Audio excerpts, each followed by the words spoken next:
هاتي نص كيلو دقيق بس وهتعملي كل الكمية اللي قدامك دي من الميني مولتو، بدون بيض بدون حليب بدون زبدة، بشوية مكونات اقتصادية موجودة في مطبخك هتطلعي كل الجمال ده. عايزة اقولكم يا جماعة ان هو طري طراوة ما تتوصفش. العجينة بتاعته كمان رهيبة وينفع تعتمدوها في كل انواع المعجنات. مكوناته كمان اقتصادية جدا وموجودة في كل بيت. هقولك بقى على كل الخطوات من اول العجينة لحد التسوية عشان يطلع معاكي مظبوط بالشكل ده.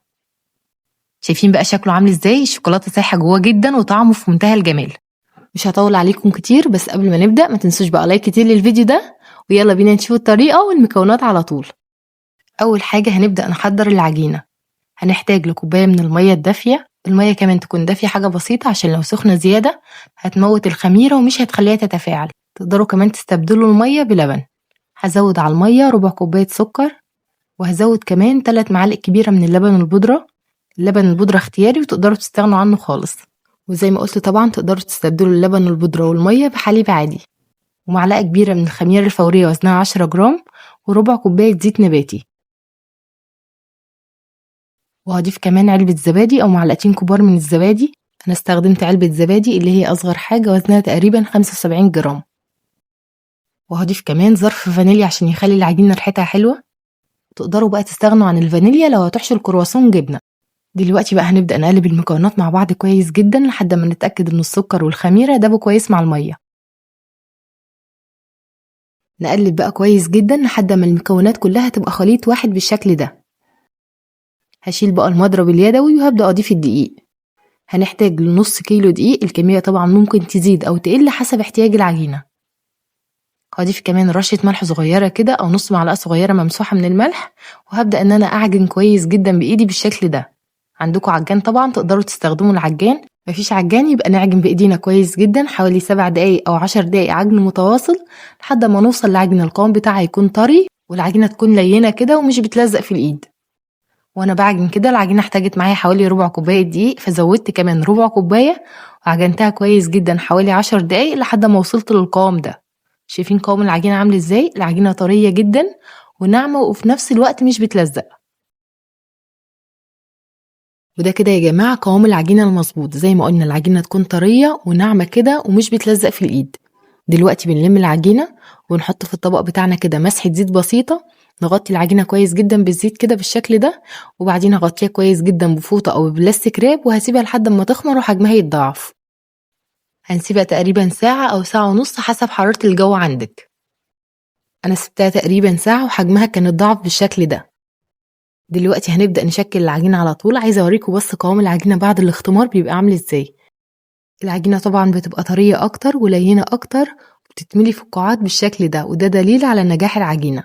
دلوقتي بقى هنبدأ نشكل العجينة. باخد العجينة قدامي كده وبقسمها ل4 قطع بحجم بعض، وباخد كل قطعة من العجين وببدأ اكورها في ايدي بالشكل ده، بلم اطرافها لجوه وبعدين ببدأ اكورها في ايدي زي ما انتم شايفين كده. الطريقة دي بتسهل علينا كتير جدا عشان لما نفردها كده يبقى شكلها مدور وشكلها متساوي. ولازم نتأكد اننا قفلنا اطراف العجينة على بعض كويس جدا عشان لما نفرد العجينة ما تفتحش معانا وتعمل حفرة كده وقت الفرد. ودلوقتي بكملهم كلهم بنفس الطريقة، وبعد ما بخلص بحطهم كده في طبق بيكون فيه مسحة زيت بسيطة او نحط كده فيه رشة دقيق، وبنسيب مسافة بين كل واحدة والتانية عشان ما يلزقوش في بعض. هغطيهم كويس جدا بكيس بلاستيك او ببلاستيك راب او بفوطة عشان وش العجين طبعا ما ينشفش، وهنسيبهم لمدة 10 دقايق بس عشان لما نفردهم كده العجين ما يلمش مرة تانية. وبعد ما بيعدي تقريبا 10 دقايق بناخد بقى اول واحدة احنا كورناها، وعلى السطح اللي بنشتغل عليه بنحط كده رشة دقيق عشان لما نفرد العجينة طبعا ما تلزقش. وهبدأ افرد العجينة بسمك رفيع جدا، بسمك اقل من نص سنتي، وهنفردها كمان على شكل دايرة كبيرة.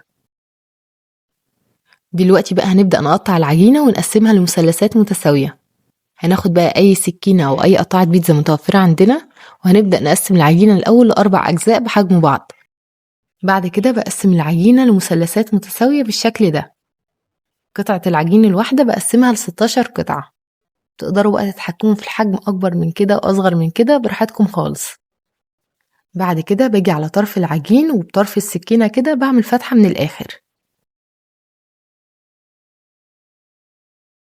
بالنسبة بقى الحشوة طبعا زي ما تحبوا خالص.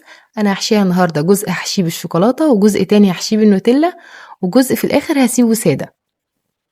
تقدروا بقى تحشوها بالجبنة الكريمي، بالجبنة المثلثات، تحشوها كلها بالنوتيلا، تحشوها كلها بالشوكولاتة، يعني الحاجة دي حسب ذوقكم وزي ما تحبوا. بحط الشوكولاتة كده على طرف العجين في الآخر وهبدأ ألف الرول بالشكل ده. واحنا بنلف العجينة كمان نسحب العجينة علينا شوية عشان تدينا لفات أكتر. كل ما كانت اللفات أكتر كل ما المولتو بتاعنا طلع مورق من جوه. شايفين؟ بنسحب العجينة علينا بالشكل ده.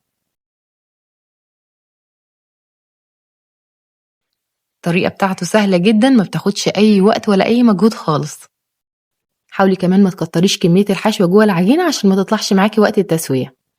بنخلص بقى الكمية كلها بنفس الطريقة وبنرسمها على صينية مدهونة بالزيت، وبنسيب مسافة بين كل واحدة والتانية عشان لما يخمروا ما يلزقوش في بعض. وباقي أجزاء العجينة التانية بنكرر معاها نفس الخطوات. على السطح اللي بنشتغل عليه بنحط كده رشة دقيق بسيطة، وهنبدأ نفرد العجينة بسمك أقل من نص سنتي بالسمك اللي انتوا شايفينه ده.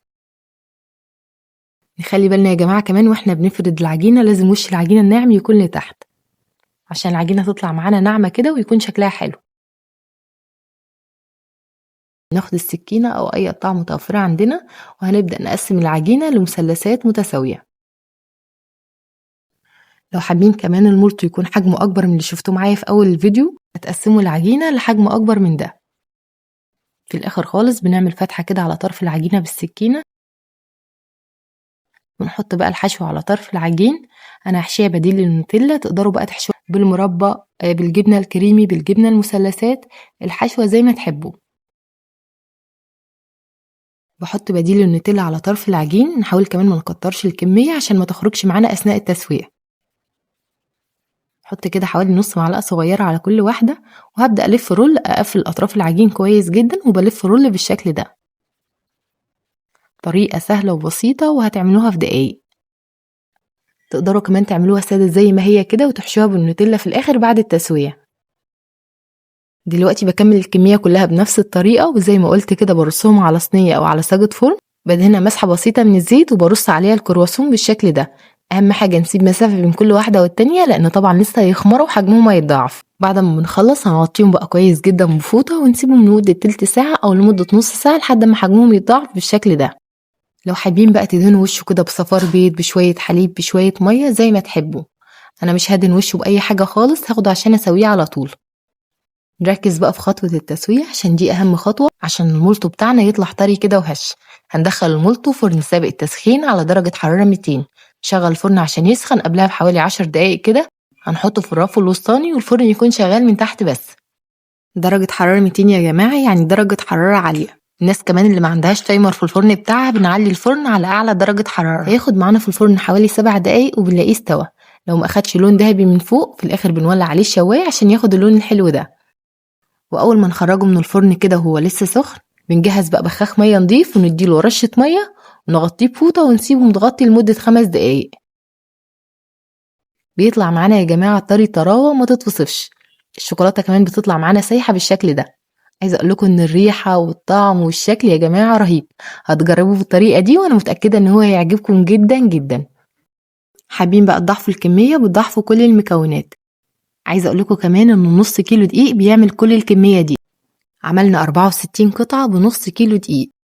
لازم بقى عشان يفضل محافظ على الطراوة بتاعته لأطول فترة. بعد ما يبرد بقى تماما بنحفظه في أكياس تلاجة، وأهم حاجة ما يدخلوش أي هوا خالص عشان ما ينشفش. شايفين يا جماعة الشوكولاتة سايحة جواه وعامل ازاي؟ العجينة نفسها طرية طراوة رهيبة. هتجربوه بنفس الطريقة وبنفس المكونات دي وانا متأكدة ان هو هيعجبكم جدا جدا.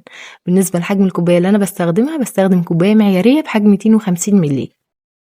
تقدروا تستخدموا اي كوباية عصير بس بنعاير كل المكونات بنفس الكوباية. ان شاء الله كمان هسيب لكم كل المكونات مكتوبة في صندوق الوصف تحت الفيديو. ما تنسوش بقى تجربوه وتكتبوا لي رأيكم في التعليقات على الفيديو. ولحد هنا وصلت لنهاية الفيديو. بتمنى فيديو النهاردة يكون عجبكم واستفدتوا منه. ولو أول مرة تشوفوني ما تنسوش تشتركوا في قناتي باسم مروة الخطيب. واشوفكم على خير إن شاء الله في فيديو جديد. مع السلامة.